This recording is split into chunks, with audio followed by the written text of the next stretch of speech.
Hello दोस्तों, कैसे हो आप लोग। आपका नए वीडियो में फिर से स्वागत है। लास्ट व्लॉग में काफ़ी लोगों ने कमेंट किया था कि भैया माइक यूज़ करो, आवाज़ थोड़ा कम आ रहा है। तो कभी कभी होता है कि घर में ही शूट करता हूँ मैं, तो ज़्यादा माइक ऑन करो लगाओ तो नहीं होता है। तो आज माइक यूज़ किया था। आई होप आपको आवाज़ अच्छा आएगा। मेरे पीछे आप जो बिल्डिंग देख रहे हो ना, ये वाली, अभी थोड़ा आपको मैं बैक कैमरा ऑन करके दिखाऊँगा।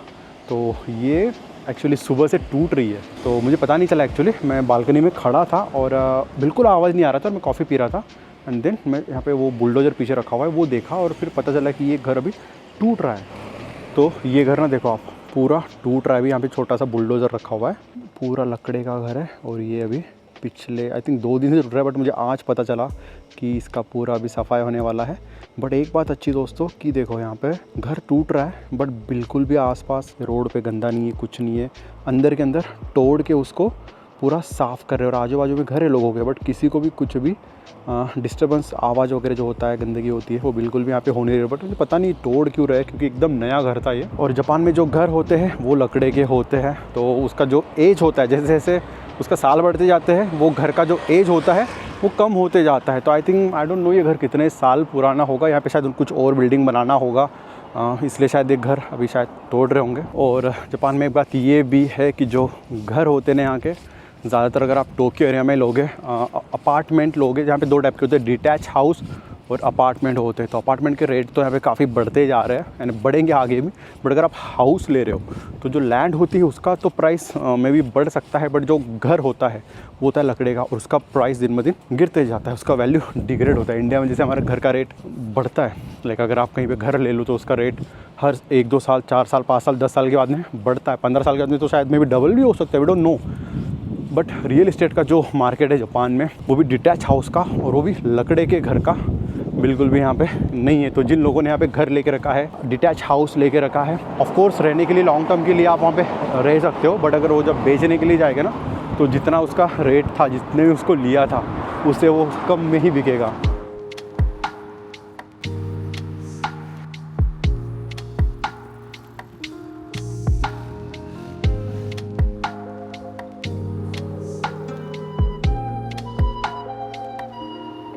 अभी दोस्तों ये पार्क में आया हूँ मैं। ये पार्क आपको याद होगा, मैं आई थिंक कुछ मंथ्स पहले आया था यहाँ पे विंटर के टाइम पे। तब ये झाड़ों पे कुछ नहीं था। अभी ऑटम बोल रहा हूँ, स्प्रिंग आके गया था, तब शायद मुझे टाइम नहीं मिला आने के लिए। तो पूरे जो झाड़ है ना, ये पूरे स्प्रिंग के हो गए थे, बट अभी सारे इसको हरे पत्ते आ गए हैं। कितना बढ़िया लग रहा है। और यहाँ पर छोटा सा नदी है, पानी कम है उसके अंदर से। इसी पार्क में मैं सुबह सुबह रनिंग करने के लिए आता हूँ। सुबह सुबह तो बहुत फ्रेश हवा होती है यहाँ पे, फ्रेश इन्वायरमेंट होता है। और अभी तो शाम हो रही है, सनसेट ऑलरेडी होने को आया। मैंने कॉफ़ी लाई साथ में, तो थोड़ा यहाँ पे आधा 1 घंटा बैठूँगा नेचर के साथ में और कॉफ़ी पीऊँगा।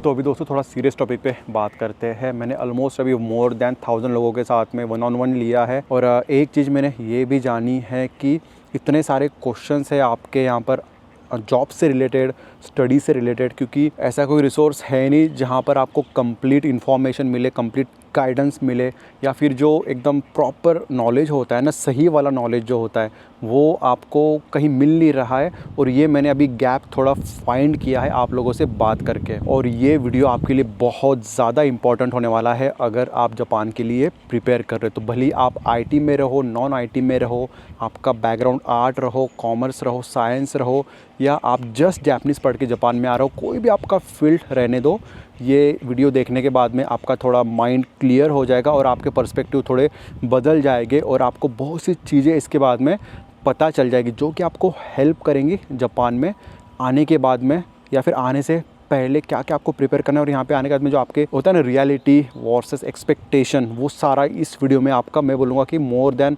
लाइक 70-80% तो क्लियर हो जाएगा। अब जो वीज़ा है वो अलग अलग टाइप के हैं। जिन लोगों को नहीं पता, मैं थोड़ा शॉर्ट में बता देता हूँ। पहले होता है TITP, दूसरा है SSW, और बाद में आता है वर्क वीज़ा, और उसके बाद में आता है हाई स्किल वीज़ा। तो मैं थोड़ा अभी SSW के बारे में बात करता हूँ और TITP के बारे में बात करूँगा। अब देखो, इंडिया में अभी ऐसा हो रहा है कि मैन पावर ज़्यादा है, जापान में पॉपुलेशन गिरते जा रही है, तो मैन पावर नहीं है यहाँ पर। और एक यहाँ पर जॉब है नर्सिंग का। जैसे इंडिया में अभी बहुत लोगों को ना SSW के लिए हायर कर रहे हैं, और आप में से काफ़ी लोग अभी SSW की तैयारी कर रहे होंगे। और SSW में आई थिंक अराउंड 12 से 15 ऐसे फील्ड है जिसके थ्रू आप जापान में आ सकते हो। तो आपको वो फील्ड में स्किल होना है, सर्टिफिकेशन लेना है, and then you can come to Japan, और उस फील्ड में आप काम कर सकते हो। TIT पे भी कुछ स्किल होती है, वो आपको सीखना होता है, सर्टिफिकेशन लेना होता है, then you can come here. उसमें से एक कैटेगरी है नर्सिंग का। अब देखो इंडिया में तो आप में से काफ़ी लोग अभी नर्सिंग की तैयारी कर रहे हो। नर्स का एजुकेशन होता है आई थिंक 3 साल का कुछ डिग्री कोर्स ऐसे होता है जो कि आप पढ़ाई करते हो। और इंडिया में जो हॉस्पिटल होते हैं वहाँ पर आपको पता है नर्स क्या काम करती है, ठीक है। जापान में भी क्या हो रहा है पता है आपको, नर्स के बेसिस पे यहाँ पर हायर कर रहे हैं। SSW में बोल रहे कि भाई नर्सिंग का जॉब है, और फिर वैसे वहाँ से वो हायर कर रहे हैं। और यहाँ पर आने के बाद में काम क्या है पता है आपको, काम है केयर गिविंग का। काइगो बोलते हैं उसको। केयर गिविंग का जॉब है, जिसमें आपको जो बूढ़े बुजुर्ग लोग होते हैं उनका केयर करना है, उनके डायपर चेंज करना है, उनको नहलाना है, इस टाइप के जॉब होते हैं, ठीक है। ये यहाँ पे कॉमन है, लाइक केयर गिविंग का जॉब यहाँ पे कॉमन है। जापानीज़ लोग भी यहाँ पर जो होते हैं वो करते हैं काम इसको, और ऐसे उसमें कुछ बैड नहीं है, like it's a good job. अच्छा खासा पैसा भी उसमें मिलता है अगर आप बहुत एक्सपीरियंस हो उसके अंदर और स्किल्ड हो। बट हो ऐसा रहा है ना, इंडिया में जो एजेंट है जो SSW का सर्टिफिकेट यानी ट्रेनिंग की तैयारी करवा रहे हैं वो ट्रांसपेरेंट नहीं है। वो जो SSW की तैयारी कर रहे हैं केयर गिविंग के लिए, नर्सिंग के लिए, उनको क्या बोलते हैं, जॉब नर्सिंग का है। एक्चुअल में जॉब क्या है वो उनको नहीं बताते, और उनसे ट्रेनिंग वगैरह करवा लेते, पैसे भी ले लेते। और जब वो यहाँ पर एक्चुअल में आते हैं और उनको पता चलता है काम ये है, नर्सिंग वाला काम नहीं है, जो सीखा वो नहीं है, यहाँ पर केयर गिविंग का काम है, तो वहाँ पर दिक्कत आती है। तो आप में से अगर काफ़ी लोग अगर SSW की तैयारी कर रहे हो और नर्सिंग में कर रहे हो, तो मैं आपको क्लियरली बताता हूँ, अगर जो भी एजेंट आपसे पैसा ले रहा है नर्सिंग के बोल के, तो उनसे आप पूछ लो कि जॉब क्या होने वाला है, काम क्या होने वाला है। क्योंकि आपका एक्सपेक्टेशन रहेगा कि भाई आप यहाँ पर आके हॉस्पिटल में नर्स बनोगे, तो नहीं, ऐसा बिल्कुल भी नहीं होने वाला है। यहाँ पर आप आके करने वाले हो केयर गिविंग का काम। तो जो भी एजेंट के थ्रू आप SSW का ट्रेनिंग करवा रहे हो, उनसे आप साफ साफ क्लियर कर देना कि एग्जैक्टली काम क्या होने वाला है, और उसके बाद ही आप उनको पैसे देना और वहाँ से वो ट्रेनिंग लेना। दूसरा सबसे बड़ा दिक्कत ये होता है ना, मैं इसको बोलूँगा कि ये सबसे बड़ा लाइक एक्सपेक्टेशन रियलिटी का यहाँ पे दिक्कत हो जाता है। आप में से काफ़ी लोगों को ये लगता है कि भाई जापान का सैलरी बहुत है, बहुत पैसा यहाँ पे मिलता है। ऑफ कोर्स पैसा है, बट यहाँ का जो परचेस पैरिटी है वो भी ज़्यादा है। यहाँ पे बहुत अभी एक्सपेंसिव चीज़ें हो रही है। और जो आप फॉर एग्जाम्पल आप किसी एजेंट के थ्रू भी जापान में आने का भी सोच रहे हो, वो आपको बोलेंगे भाई बहुत सैलरी है यहाँ पे, कोई दिक्कत नहीं है। या फिर जो लोग यहाँ पे वीडियो भी बनाते हैं और बताते हैं, उनका लाइफस्टाइल दिखाते हैं, लाइक एक्चुअल सैलरी तो कोई बताता नहीं है अपना, बट वो लाइफस्टाइल जैसे बताते हैं, और फिर वो देख के आपको लगता है कि भाई सैलरी बहुत होगा जापान में, ठीक है। ऐसा कुछ नहीं है। यहाँ पे टैक्सेस बहुत ज़्यादा देने पड़ते हैं। हेल्थ इंश्योरेंस हो गया, पेंशन हो गया, हाउस टैक्स हो गया, उसके बाद में और भी चीज़ें होती है, वो आपकी कट हो जाती है। और घर का रेंट भी बहुत ज़्यादा होता है यहाँ पे, तो कट कटा के बहुत पैसे जो होता है, इन हैंड सैलरी जो होती है, ग्रॉस वर्सेस जो इन हैंड आती है हाथ में, वो बहुत कम होती है। तो आपको अगर ऐसा है कि जापान में आपको पैसे बचाना है, घर पे आपको पैसे भेजना है, घर पे रिस्पॉन्सिबिलिटी है, अगर ऐसा कुछ है, तो मैं बोलूँगा सोच समझ के आना। अगर आप सिंगल आ रहे हो जापान में तो आपको कोई दिक्कत नहीं होने वाली, आप बढ़िया इजीली यहाँ पे रह सकते हो। बट अगर आपकी फैमिली है इंडिया में, आपको पैसे सेव करना है, कुछ ऐसा प्रॉब्लम है जिसके लिए आप जापान में आ रहे हो, तो वो आप प्रॉपर प्लानिंग करके आना। सबसे बड़ा स्कैम तो मैं बोलूँगा ये कि बहुत सारे जो एजेंसीज़ है इंडिया में, वो ना अपना फ़ायदा देखने के लिए क्या बोलती है कि भाई जापानीज़ की तो बिल्कुल ज़रूरत नहीं है, आराम से आपको जॉब मिल जाएगा, वहाँ पे N5 पढ़ लो बस जॉब मिल जाएगा। और वो आपको कैसे करके N5 1-2 लेवल पढ़ा के जापान में भेज देते, और एक्चुअल स्ट्रगल चालू होता है उसके बाद में। क्योंकि अगर आप N5 N4 बेसिस पे आ गए यहाँ पे, एक तो आपका ग्रोथ नहीं होगा, आपका सैलरी नहीं बढ़ेगा। और अभी ऐसा हो गया कि जो रूल नया आया है कि ज़्यादातर कंपनीज़ में, नॉन जापानीज़ कंपनीज़ में, आपको भले IT रहो नॉन IT रहो, आपको N2 अभी रहने वाला है। तो अगर कोई एजेंसी आपको बोल रही है कि भाई कोई बात नहीं, मैं N5 N4 लेवल पे भी कोई दिक्कत नहीं है, जॉब मिल जाएगा, पढ़ने के लिए चले जाओ वहाँ पे 1-2 लेवल करके, ऐसा मत करना। आपको जापानीज़ सीखना पड़ेगा, भले आपको काम के लिए भी सीखना पड़ेगा और बाद में आपको सर्वाइव करने के लिए भी, बाहर सोसाइटी में रहने के लिए, दोस्त बनाने के लिए जापानीज़ अगर नहीं आती है तो आपका लाइफ यहाँ पे लॉन्ग टर्म के लिए तो मैं तो बोलूँगा आप सर्वाइव नहीं कर पाओगे। तो आने से पहले मैं बोलूँगा मिनिमम आप एंट्री तो करके आना, तब जाके आपका जो ग्रोथ है यहाँ पे वो धीरे धीरे बढ़ते जाएगा। अभी सबसे इम्पॉर्टेंट बात बताने वाला हूँ मैं स्टूडेंट वीज़ा के बारे में। काफ़ी स्टूडेंट से मैंने अभी बात की है, उनका अभी ऐसा हो गया ना कि एनी हाउ उनको जापान में आना है, भले वो 12th के बाद रहो या फिर उन्होंने BCom BCA BBA किया हुआ है या फिर इंजीनियरिंग किया हुआ है और उनको भी जापान में आना है, तो उनको एक ऑप्शन ऐसा सबको मैंने सुना है सबके पास से कि लैंग्वेज स्कूल से आना है, कि लैंग्वेज स्कूल से आ जाओ और फिर जॉब के लिए अप्लाई करो, फिर वो 12th के बाद रहो या फिर डायरेक्टली इंजीनियर भी क्यों ना हो, वो ऐसा अभी सोच रहे हैं कि भाई हम बस जापानीज़ सीखने आ जाए। उसमें से काफ़ी लोगों का तो level like just N5 N4 था, और उसके बाद में वो प्लान कर रहे थे कि भाई N4 या फिर N3 करने के लिए हम जापान में लैंग्वेज स्कूल से आएंगे एंड देन उसके बाद में हम जॉब के लिए अप्लाई करेंगे। देखो ये पाथ मैं बोलूँगा कुछ स्टूडेंट्स पे लाइक रियलिस्टिक होता है, लाइक अप्लीकेबल होता है, बट काफ़ी स्टूडेंट्स पे ये अप्लीकेबल नहीं होगा, रियलिस्टिक नहीं होगा।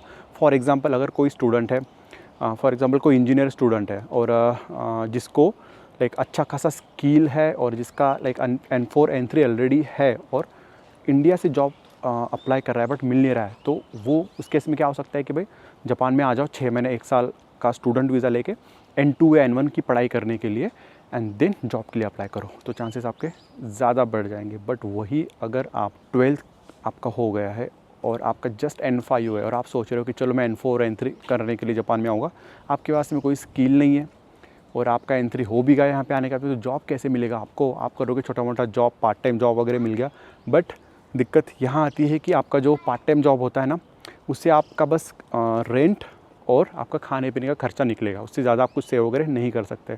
और काफ़ी स्टूडेंट्स ये सोचते हैं कि जापान में आके पढ़ाई करेंगे, पार्ट टाइम जॉब करेंगे और जो स्कूल का फ़ीस है वो पार्ट टाइम जॉब से वो निकाल सकते हैं। तो नहीं, पार्ट टाइम जॉब का जो रूल होता है वो 28 आवर्स होता है वीकली, वो उसमें बस आपका रेंट और खाने पीने का खर्चा जाएगा। और आपकी जो कॉलेज की अटेंडेंस होती है वो भी काफ़ी स्ट्रिक्ट होती है, और यहाँ पे रूल है कि आप 2-3 जॉब ऐसे कर नहीं सकते और आप पैसे कमाने के लिए जापान में नहीं आए हो, ऐसा वो पर्पज़ होता है कि अगर आप स्टूडेंट हो तो मेन पर्पज़ आपका होता है पढ़ाई, जॉब तो बस एक पार्ट टाइम में थोड़ा सपोर्ट करने के लिए। तो उस मेंटेलिटी से आपको यहाँ पर नहीं आना है कि चलो मैं पढ़ाई करते करते पार्ट टाइम करूँगा, तो वो पर्पज़ से आपको यहाँ पर नहीं आना है। मेन तो आपका फोकस रहने वाला है एजुकेशन की तरफ, एंड देन साइमल्टेनियसली थोड़ा बहुत काम करके आपका रेंट वगैरह और खाने पीने का खर्चा हटाने के लिए वो आप पार्ट टाइम जॉब करोगे। तो अगर आप एज ए स्टूडेंट हो तो आपको सबसे पहले ये जानना है कि आपको जापान में पर्पज़ क्या है, क्या जॉब के लिए आना है, क्या स्किल्स आपके पास में कमी है, या आपको पहले आपका वीकनेस फाइंड करना है, आपका CV आपको पहले स्ट्रॉन्ग बनाना है। एंड देन अगर आपको लैंग्वेज स्कूल के थ्रू आना है तो मैं बोलूँगा कि आप N2 N1 पढ़ने के लिए आओ। N5 N4 तो आप घर से भी कर सकते हो। जापान में लैंग्वेज पढ़ना बहुत महंगा है, लाखों में पैसे लगते हैं। इंडिया में आप वो 15-20 हज़ार में एक लेवल कर लोगे, तो मैं बोलूँगा आप 1-2 लेवल इंडिया से कर लो, N3 के बाद में यहाँ पर आओ, और तब तक जापानीज़ पढ़ते पढ़ते आप थोड़ा स्किल अप कर लो अपना और CV स्ट्रॉन्ग कर लो, और फिर यहाँ स्टूडेंट वीज़ा होने के बाद फिर जॉब के लिए अप्लाई करो, तो आपके चांसेस ज़्यादा बढ़ जाएंगे। अभी मैं बात करने वाला हूँ वर्क वीज़ा के बारे में। तो वर्क आपका कुछ भी हो सकता है, अगर आप इंजीनियर वीज़ा हो या फिर मैकेनिकल इंजीनियर हो, इलेक्ट्रिकल इंजीनियर हो, जो भी आपका फैक्ट्री में काम हो, कोई भी, अगर आपके पास में वर्क एंड इंजीनियर वीज़ा है, उनके लिए ये बहुत इंपॉर्टेंट है कि आपको, अगर आप किसी एजेंसी के थ्रू आ रहे हो या फिर आपने किसी कंपनी को अप्लाई किया हो और उन्होंने आपको जॉब लेटर दिया हो, तो सबसे पहले आपको क्या चेक करना है, आपका ऑफ़र लेटर। उसके अंदर आपको जाके चेक करना है कि आपका जो जॉब है वो परमानेंट है या कॉन्ट्रैक्ट बेसिस पे है, या फिर क्या स्पेसिफाई किया है वो आपको चेक करना है। क्योंकि जापान में मोस्टली जो जॉब होते हैं ना, वो 2 टाइप के होते हैं। एक परमानेंट जॉब होता है जिसमें कंपनी में आप परमानेंटली जॉब करते हो, आपको कभी निकालेंगे नहीं, कोई दिक्कत नहीं आने वाली। एक होता है कॉन्ट्रैक्ट बेसिस पे, रोलिंग सिस्टम होता है, जब आपको 3 महीने या 6 महीने के बाद में वो आपका कॉन्ट्रैक्ट रिन्यू होता है। अब उसमें दिक्कत क्या आ जाएगी कि अगर 6 महीने के बाद में प्रोजेक्ट बंद हो गया, कुछ दिक्कत हो गया, तो आपको वो निकाल देंगे, और इसमें ना सैलरी भी थोड़ी कम होगी और इसमें थोड़ा रिस्क होता है। तो आप ये आपका जॉब लेटर जो आपको मिलेगा वो आप सबसे पहले चेक करना। और अगर आपकी एजेंसी आपको ये बोल रही है कि भाई हो जाएगा, परमानेंट हो जाएगा, कोई दिक्कत नहीं है, अरे आपका स्किल अच्छा है, वहाँ जाके जापानीज़ सीखो एंड ऑल, ऐसा अगर आपको बोल रहे हैं तो बिल्कुल उन पर ट्रस्ट मत करना। क्योंकि अभी जापान में ना मोस्टली फोकस कर रहे हैं स्किल्स के ऊपर, जापानीज़ लेवल के ऊपर, ऑफ कोर्स। बट आप अगर यहाँ आने के बाद में सोच रहे हो वो करने का, तो उतना टाइम आपको मिलने वाला है नहीं, क्योंकि यहाँ पे काम ही आपका स्टार्टिंग में इतना करना पड़ेगा, तो आपको स्किल अप करने के लिए उतना टाइम नहीं मिलने वाला। तो आप पहले ही अपना स्किल अप कर लो, और अगर आपका जॉब परमानेंट है तो आपको, तो मैं बोलूँगा कोई दिक्कत नहीं होने वाली। बट अगर कॉन्ट्रैक्ट बेसिस पे, तो वो रिस्क आप थोड़ा कैलकुलेट करके यहाँ पर आइएगा। काफ़ी इंजीनियर्स यहाँ पर ये होप लेके आते हैं कि अगर उन्होंने अप्लाई किया है इंजीनियरिंग जॉब के लिए, लाइक कोडिंग या फिर डेवलपमेंट, उसके लिए अगर किया है, बट वो जॉब उनको नहीं मिलता। यहाँ पे मिलता है उनको मैनुअल वर्क, जैसे कि टेस्टिंग हो गया या कुछ ऐसे डॉक्यूमेंटेशन उस टाइप के जॉब उनको मिलेंगे। तो आने से पहले आपको आपका रोल भी चेक करना है कि जॉब डिस्क्रिप्शन में जो भी रोल दिया हुआ है, जब आपने इंटरव्यू दिया था वो टाइम पे जिस पोजीशन के लिए हायर कर रहे हो, तो जब आपको ऑफर लेटर मिला है उसमें भी आपको रोल दिया रहेगा कि आप क्या इसमें काम करने वाले हो, वो भी आपको चेक करना है। क्योंकि ऐसा नहीं होना चाहिए, जापान में भी क्या हो रहा है, बहुत सारी कंपनी जो है छोटी छोटी कंपनीज है वो हायर कर रही है ऐसे लोगों को, लाइक इंजीनियर बोल के हायर कर रही है, बट यहाँ पर आने के बाद में काम कुछ उनका और ही होता है। और अभी जापानीज़ गवर्नमेंट ऐसे कंपनी को टारगेट कर रही है, ढूंढ रही है कि भाई बोल के कुछ और लाया है, काम कुछ और करवा रहे हो, जापानीज़ लेवल उस फील्ड में लगना चाहिए, N2 N1 और N5 N4 पे ही उनको हायर करके लाया है कम सैलरी पे, ताकि यहाँ की कंपनी को भी प्रॉफिट हो जाए। वैसे कंपनी को भी बंद कर रहे हैं, एम्प्लॉयज़ को वापस भेज रहे हैं। तो आने से पहले आप ये सब चीज़ें भी चेक कर लेना। माइक मेरा अभी बंद हो गया है, बैटरी लो हो गई इसकी, तो शायद अभी आपको आवाज़ में थोड़ा डिफरेंस फील होगा, बट आई थिंक ठीक ही आएगा। तो कंटिन्यू करते हैं हमारे टॉपिक पे। एक ये भी याद रखिएगा कि बहुत से जो कंपनीज़ होते हैं, आईटी कंपनीज़ टोक्यो में तो है, बट कुछ कुछ कंपनी नॉन आईटी कंपनीज़ या कुछ आईटी कंपनीज़ भी आपको थोड़े रूरल एरिया में मिलेंगे, टोक्यो से दूर या किसी और प्रीफेक्चर में मिलेंगे। तो आपको ये भी कंसिडर करना है, क्योंकि अगर आप ये एक्सपेक्टेशन से आ रहे हो कि भाई टोक्यो में जॉब है बट आपको भेजा किसी और जगह पे, तो वहाँ पर ना चीज़ें अलग हो जाती है। टोक्यो में लाइक काफ़ी जगह पे इंग्लिश बात कर लेते हैं जापानीज़ लोग। रेस्टोरेंट में भी जाओगे, लोगों से बात करोगे, थोड़ा बहुत जापानीज़ नहीं भी आती है, आपको कम आती है, तो आप थोड़ा बहुत सर्वाइव इंग्लिश बोल के बात कर सकते हो। बट अगर आप जा रहे हो किसी और जगह पे, वहाँ पर है सोशल लोनलीनेस। सबसे पहले तो बहुत कम लोग वहाँ पे रहते हैं, और जापानीज़ अगर आपको नहीं आती अच्छे से तो आप बात भी नहीं कर पाओगे। तो वो रियलिटी थोड़ा आपको हार्ड कर सकता है, क्योंकि अगर आप टोक्यो बोल के आ रहे हो और आप जा रहे हो किसी और रूरल एरिया में, तो आइसोलेशन तो रहेगा ही। ऊपर से अगर आपको जापानीज़ नहीं आ रही तो वो दिक्कत अलग से आएगी। और वीज़ा स्कैम तो सबसे बड़ा है, आपको अगर पता होगा। अभी ऑस्ट्रेलिया में, यूके, लंदन, यूएस में जो एजेंसीज़ होते हैं ना, वो क्या करते हैं, आपको फेक सर्टिफिकेट बना कर देते हैं, फेक वर्क एक्सपीरियंस या फेक लैंग्वेज सर्टिफिकेट या फिर फेक यूनिवर्सिटी सर्टिफिकेट ऐसे बना के देते हैं। और अभी ऑस्ट्रेलिया में ऐसा हो गया ना कि ज़्यादातर इंडिया के आई थिंक 3 या 4 स्टेट है, उनको उन्होंने बैन कर दिया वहाँ के स्टूडेंट को, क्योंकि उनको पता चल गया कि वहाँ के स्टूडेंट जो है उस स्टेट के, मैं नाम नहीं लूँगा, बट उनको बैन इसलिए किया क्योंकि उन्होंने इतने सारे फेक सर्टिफिकेट बना के, बैंक स्टेटमेंट बना के स्टूडेंट को कॉलेज में भेजा है ना, उन्होंने पता चल गया, अब उनको बंद कर दिया उन्होंने। तो अगर आप जापान में प्लान कर रहे हो आने का, तो आप फेक चीज़ें मत बनवाना, बिल्कुल भी मत ऐसा करना कि फ़ेक JLPT सर्टिफिकेट बनवा लिया या फेक बैंक स्टेटमेंट बनवा लिया या फिर कोई फेक एक्सपीरियंस लेटर बनवा लिया, 1 साल का कहीं काम कर दिया छोटा मोटा, किया भी नहीं और बट बनवा लिया पैसे दे के वगैरह। ऐसा मत करना। अगर पकड़े जाओगे तो एक तो इंडिया का नाम ख़राब होगा सबसे पहले, तो ये बात है कि भाई इंडिया का है बंदा, ऐसा, क्योंकि जापान छोटा है, यहाँ पे एक चीज़ भी छोटी हो जाती है ना तो बड़ा न्यूज़ में फैलता है यहाँ पे। तो ऐसा बिल्कुल मत करना, इंडिया का नाम बिल्कुल ख़राब मत करना। दूसरा, आपका भी लाइक बैन हो सकता है, अगर आपको पकड़े गए ऐसे तो वीज़ा भी आपका कैंसिल हो जाएगा और बाद में आपको कभी भी जापान का वीज़ा नहीं मिलने वाला। तो आ रहे हो तो जेन्युइन तरीके से आओ, अच्छे से तैयारी करके आओ, बट ऐसे फेक डॉक्यूमेंट्स वगैरह बना के कॉलेज के लिए भी, कॉलेज में एडमिशन लेने के लिए आ रहे हो उसके लिए भी मत बनवाना, जॉब के लिए भी आ रहे हो तो फेक डॉक्यूमेंट्स मत बनाना। काफ़ी लोगों ने मुझे ये भी 1-on-1 के टाइम पे क्वेश्चन पूछा था कि जापान में PR कैसे मिलना है, क्योंकि अभी वो जस्ट आए भी नहीं और उनका ऐसा क्वेश्चन होता है कि भाई जापान में PR हमको मिलेगा क्या, और वो ये होप से आते हैं कि भाई आते ही उनको PR मिल जाएगा। आई डोंट नो उनके दिमाग में ऐसे क्वेश्चंस कैसे आए, किसी ने उनको बोला या किसी एजेंसी के थ्रू वो करवा रहे हैं कि भाई तुमको PR जाते ही मिल जाएगा। ऐसा नहीं है दोस्तों, जाते PR आपको नहीं मिलेगा। PR के भी यहाँ पे कंडीशन होते हैं, पॉइंट सिस्टम होता है यहाँ पे।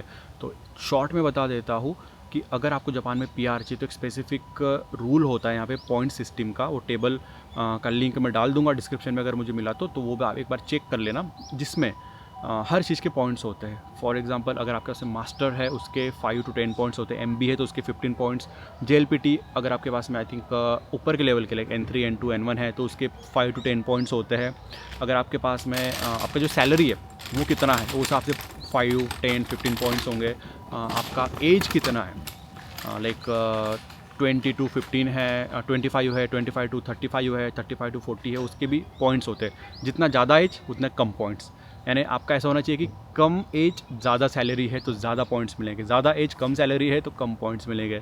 अगर आपने कोई पेपर रिसर्च किया हुआ है उसके पॉइंट्स, तो क्या होता है लास्ट 1 ईयर अगर आपके 80 पॉइंट्स आप मेंटेन करके रख रहे हो, लास्ट के 1 ईयर में 80 पॉइंट्स, तो आप एलिजिबल हो। आपको मिलेगा नहीं, आप एलिजिबल हो PR अप्लाई करने के लिए। फिर आप डॉक्यूमेंट्स वगैरह सब सबमिट करोगे और फिर उसका रिजल्ट आएगा। या फिर आपके लास्ट 3 ईयर्स में 70 पॉइंट्स है कंटिन्यूसली, हर साल 70 पॉइंट्स आपके बन रहे हैं तो आप एलिजिबल हो, अप्लाई कर सकते हो। तो सारे डॉक्यूमेंट्स रेडी करो और सबमिट करो। और उसमें भी मोस्ट इंपॉर्टेंट डॉक्यूमेंट्स आपके टैक्स, पेंशन, इंश्योरेंस, जो आप जब तक जापान में हो तब तक आपने बराबर टाइम पे भरे, आपने मिस नहीं किए हैं ये सारे डॉक्यूमेंट्स, ये पेंशन, टैक्स वगैरह। तो ये भी आपको वार्ड ऑफिस से निकाल के सारे डॉक्यूमेंट्स प्रूफ देना पड़ेगा कि आपने सारे टैक्सेस बराबर टाइम टू टाइम भरे हुए हैं। अगर एक भी टैक्स आपने नहीं भरा, आपका जो PR है वो कैंसिल हो जाएगा। तो अगर आपके सारे डॉक्यूमेंट्स ओके है, बनाओ, सबमिट करो। और प्रोसेसिंग को टाइम लगता है। अगर आप टोक्यो में रहते हो तो अभी काफ़ी लोग PR को अप्लाई कर रहे हैं, उनको 1 साल लग जाता है। जो थोड़े अलग एरिया में रहते हैं, अलग प्रीफेक्चर में रहते हैं, उनको 5-6 महीने में मिल जाता है। तो ये प्रोसेस बहुत लंबा है। आप ये एक्सपेक्ट कर रहे हो कि भाई आते ही आपको PR, रेसिडेंसी ये सब मिल जाएगा यहाँ का, तो ऐसा नहीं है। तो मैं बोलूँगा कि आप आओ, पहले आने के बाद में स्टेप बाय स्टेप जाओ। पहले आपका वर्क वीज़ा रहने वाला है, वो लो, उसको 1-2 बार रिन्यू करवाओ, क्योंकि जितना टाइम आप जापान में रहोगे उतना आप लॉयल हो, उतना। और एक ही कंपनी में, जापान में कल्चर है कि एक ही कंपनी अगर आप ज़्यादा हो तो आप लॉयल हो। अगर आप बार 2-3 साल में स्विच कर रहे हो company, then you are unstable, ऐसा माना जाता है। इंडिया में आप जितना स्विच करोगे कंपनी, उतना आपको वाओ स्विच किया है, सैलरी हाइक हुआ होगा 20-30%। तो इंडिया में सैलरी के लिए स्विच करते हैं, या फिर मैनेजर के साथ में कुछ इशू है, कंपनी अच्छा नहीं तो भी स्विच करते हैं। बट ज़्यादातर कल्चर है वहाँ पे। अगर कोई एक बंदा बहुत साल से एक ही कंपनी में, तो शायद पता नहीं, उसके बारे में हम थोड़ा कुछ गलत सोचते हैं कि भाई एक ही कंपनी में स्विच नहीं किया। बट जापान में उल्टा है। अगर आप बार बार स्विच कर रहे हो तो आपके PR में भी इशू आ सकता है। वो पूछेंगे कि भाई इतना स्विच क्यों किया, क्या दिक्कत है। बट आप एक ही कंपनी में हो काफ़ी साल से, तो एक वो ट्रस्ट भी बिल्ड होता है। तो ये भी आपको ध्यान रखना पड़ेगा। और सबसे इंपॉर्टेंट बात ओवर टाइम का, ये तो मैं बताना भूल ही गया आपको। काफ़ी लोगों को ये भी क्वेश्चन होता है कि ओवर टाइम जापान में बहुत करना पड़ता है। वीडियो देखते हैं वो कि भाई जापानीज लोग ट्रेन में सोए हुए हैं, प्लेटफॉर्म पे सोए हुए हैं, और हमको भी ऐसा करना पड़ेगा। तो ऐसा नहीं है जापान में ऐसा culture of course over time का है, बट डिपेंडिंग ऑन आपका काम क्या है। और आप जैसे जापानीज लोग जो ओवर टाइम करते हैं ना, काफ़ी लोग सिंगल होते हैं, उनका लाइफस्टाइल ही वैसा ही होता है, काम तो बहुत कम होते हैं वैसे। तो उनका ऐसा है कि घर पे लाइक अगर फैमिली नहीं है तो वो फिर ऑफिस में ही काम करते हैं, या फिर बहुत बर्डन है, घर पे नहीं जाना है, ऑफिस का काम ज़्यादा है। फॉर एग्जांपल मैनेजर है, ज़्यादातर लोग यहाँ पे जो मैनेजर होते हैं, डायरेक्टर होते हैं, उनको बहुत 3-4 टीम संभालना होता है, बहुत प्रेशर होता है, वैसे वो काम करते हैं। बट उनका तो मैं ज़्यादा बताऊँगा नहीं आपको। बट मैं as a Indian and as a foreigner, अगर आप जापान में आ रहे हो, you don't need to follow them. भले ही वो काम कर रहे हो extra, you don't need to follow them. ज़रूरी नहीं है, आपको कोई फोर्स नहीं करेगा कि आपको ओवर टाइम करना ही है। अगर आप बैठे ऑफिस में, आपका काम अगर ख़त्म हो गया 6:30 बजे, निकल जाओ। बट आपको अगर ऐसा लग रहा है कि भाई नेक्स्ट मंथ या नेक्स्ट वीक आपका कोई डेडलाइन है, आपको प्रोजेक्ट वगैरह सबमिट करना है और आपको करना ही पड़ेगा ओवर टाइम, तो करो। बट एक बात ये भी ध्यान रखना कि बहुत से कंपनी ओवर टाइम पे करती है। अगर आप 10 मिनट भी ऑफिस में बैठे हो, पे करेंगी आपको। बहुत सी कंपनी आपको नहीं करेंगी ओवर टाइम, भले ही आप बैठो लाइक 1-2 घंटा, 4 घंटा, पे नहीं करेंगी। कुछ कंपनी ऐसी भी है जो ऑलरेडी आपको आपके सैलरी में ही ओवर टाइम का पैसा दे देंगे, यानी पहले से ही आपको पैसा ओवर टाइम का पे कर देंगी। तो आप कितना भी बैठो, वो आपके ऊपर है। तो पहले आप ये चेक करना, जब भी आपको ऑफर लेटर मिलेगा तो उसमें भी होगा ओवर टाइम का कितना पैसा आपको मिलने वाला है, या मिलने भी वाला है, नहीं मिलने वाला है, फिर ऑलरेडी आपके सैलरी में इंक्लूडेड है, ये भी टर्म आपको पहले ही चेक करना है। तो फाइनली मैं आपको एक ही चीज़ बोलूँगा कि अभी इंडिया में धीरे धीरे ऐसे एजेंसीज़ खुल रहे हैं जो कि आपको स्कैम करने का कोशिश करेंगी कि भाई आओ जापान में, कम लेवल पे ही आपको जॉब मिल जाएगा, बहुत सैलरी है, परमानेंट जॉब है, अच्छा जॉब है, ये है वो है। TITP, SSW और इंजीनियर वीज़ा के लिए आपको वो ऑफ कोर्स उनको तो पैसे मिलने वाले, बट आपका लाइफ यहाँ पे क्या होगा, दे डोंट केयर। तो अगर आप किसी एजेंसी के थ्रू जा रहे हो तो मैं नहीं चाहता कि आप इस स्कैम में फंसो, या फिर आने के बाद आपको रियलिटी पता चले कि यार था कुछ और, सोचा कुछ और था, हो कुछ और रहा है। ऐसा आप बिल्कुल मत करिएगा। आई नो आपके और भी काफ़ी ज़्यादा क्वेश्चंस होंगे और मुझे और आपको बहुत सी चीज़ें बतानी है, बट ये वीडियो बहुत ज़्यादा लंबा हो जाएगा। तो अगर आपको और भी कुछ डाउट है, कुछ भी रहने दो, आप मुझे कमेंट में पूछ सकते हो। I will try to answer you. आप मुझे इंस्टाग्राम पे फॉलो कर सकते हो, वहाँ पर भी मैं काफ़ी लाइक शॉर्ट वीडियो बनाता हूँ आपको जितने भी इन्फॉर्मेशन देने के लिए। और एक चैनल मैंने और बना के रखा है आकेबनो अकेडमी का, वहाँ पर भी मैं काफ़ी इन्फॉर्मेटिव वीडियो डालते रहता हूँ, तो ज़रूर उसको आप चेकआउट करिएगा। तो चलो मिलता हूँ मैं आपको अगले वीडियो में। Till then bye bye, take care.